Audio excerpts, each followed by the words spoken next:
መንገዱ የጠፋበት ሰው ደስ የሚለው መንገዱን እኮ ሲጨርስ አይደለም፣ መንገዱን ሲያገኝ ደስ ይለዋል። የእውነት ዳርም ደስ ይበላችሁ።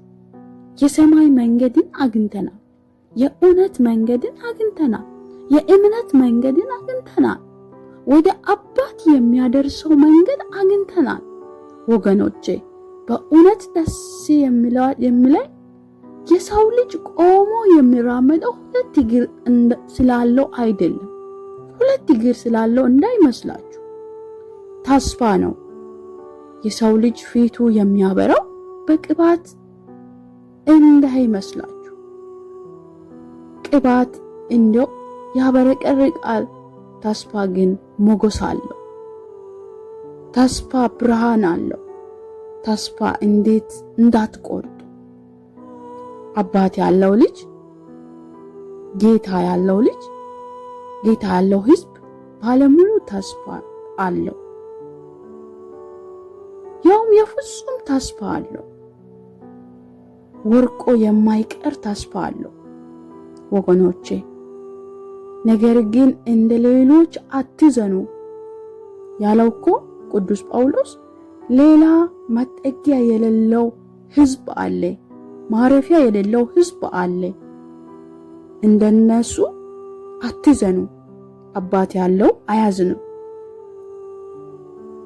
አባት ያለው አያዝንም። እኛ አባት አለን ቅዱሳን፣ እኛ ጌታ አለን፣ ተስፋ አለን ወገኖቼ። በእውነት በእግዚአብሔር ሁሌ ተስፋ እንዳትቆርጡ። ተስፋ የሚያስቆርጥ ብዙ ነገር አለ። እችን እንስሳ አይታችኋል? ተስፋ ያላት አልመሰለች። የመጨረሻ ከተመላት ነው ስታዩ የምትመስለው። ግን መንገዱን የመራው ማን ነው? በእንደዚህ አይነት አውሎ ነፋስ መሃል እንዴት አለፈች? እንዴት ወጣች? እንዴት ተሻገረች? እናንተስ ከእንደዚህ አይነት ማዕበል ወጀብ ተሻግራችሁ አታውቁ? እንደዚህ አይነት መከራ አሸንፋችሁ አታውቁ? በእውነት እኛ ባለሙሉ ተስፋ ነን። በትንቢተ ኤርምያስ ምዕራፍ 17 ቁጥር 7 እስከ 8 ሄደን ስናይ በእግዚአብሔር የታመነ እምነቱም እግዚአብሔር የሆነ ሰው ብሩክ ነው። በውሃ አጠገብ እንደተተከለ በወንዝም ዳር ስሩ እንደሚዘረጋ ሙቀትም ስመጣ እንደማይፈራ ቅጠሏም እንደሚለመልም በድርቅ ዓመት እንደማይሰጋ ፍሬውንም እንደማይቋረጥ ዛፍ ይሆናል የሚል የእግዚአብሔር ቃል አለ። ተስፋ አትቁረጡ። እንዲሁም ወደ መዝሙር ዳዊት ምዕራፍ 37 ሄደን ስናይ ለእግዚአብሔር ተገዛ ተስፋም አድርግ፣ መንገድህም በቀናች ዕለት ጥማትን በሚያደርጉ ሰው አትቅና የሚል አለ። እግዚአብሔር ተስፋ አድርጉ።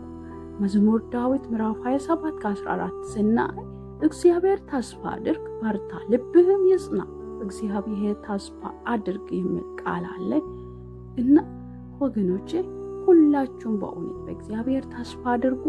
ወደምትጓዙ፣ ወደምታስቡ፣ ወደምታቅዱት ጋር ትደርሳላችሁ። እግዚአብሔር ያደርሳችኋል። እግዚአብሔር ያከናውንላችኋል። እግዚአብሔር ይፈጽምላችኋል። እግዚአብሔር መንገድ ላይ አይጥላችሁ። ስደት ያላችሁ፣ በተለያየ ቦታ ያላችሁ፣ በማይመች ሁኔታ ውስጥ ያላችሁ በእግዚአብሔር ታመኑ። እግዚአብሔር መንገድ አለው። እግዚአብሔር ያወጣል። ከገባችሁበት መከራ ያወጣል። ከማይቻል ነገር ውስጥ እግዚአብሔር ያወጣል። ሁላችሁም ይሄንን ቻናል ላይክ፣ ሼር፣ ሰብስክራይብ እያደረጋችሁ እያበረታታችሁ ተስፋ አለኝ ያላችሁ ኮሜንት ላይ ገብታችሁ ጻፉ። እናንተ ባለሙሉ ተስፋ ናችሁ። በእውነት ጳውሎስ እንዳለ እናንተ ተስፋ አላችሁ። ተስፋ አትቁረጡ። ተስፋ መቁረጥ የለባችሁ። ተስፋ ያለው ሕዝብ እግዚአብሔርን የሚያውቅ ሰው ተስፋ አለው።